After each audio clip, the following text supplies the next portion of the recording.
Бәйрәм белән бүген балалар өчен нинди китаплар күбрәк сатыла? Ихтыяҗына күрә тәкъдиме җитәрлекме икәнне Рания Абдрахманова өйрәнде.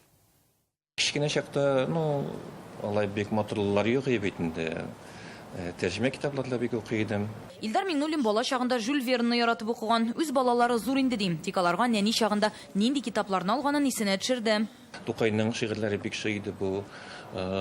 Кичкенә балага инде алай да моның 3 телесендә чыккалы иде. Безнең бик каты сорау булган китаплар, алар менә булар. Карточкалар, булар кичкенә балалар өчен. Хәзер исә сайлау мөмкинлегеннән күзләр камашан. Айруча күп сорала торганнарын 2 тапкырга күбрәк тә бастырырга туры килә.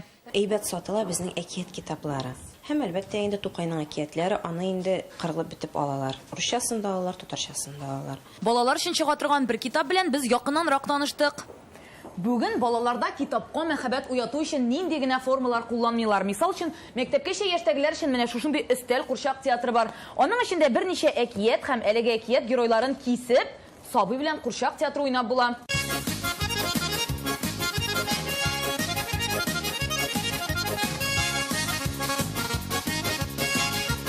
Менә мисал өчен, Калаш әкиятендәге төлке.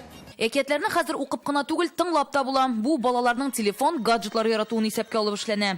Көннәрдән бер көнне менә дөньяга үсемлекләр, хайваннар яралганнар. Китапның выборы күп, интернет-магазиннар, монда кибетләр. Выбор вообще күп. Балалар китаплары алам билгеле. Менә монда Казанда табырга була. Ә безнең районда, Зиннәтск районында юк. Китап бастыручылар районнарда татар китабы сатучы кибетләр эзли. Әлегә интернет аша күп саталар.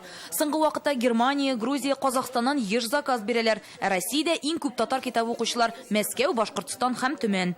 Рания Абдрахманова, Марат Зәйдуллин, Яңа гасыр каналы.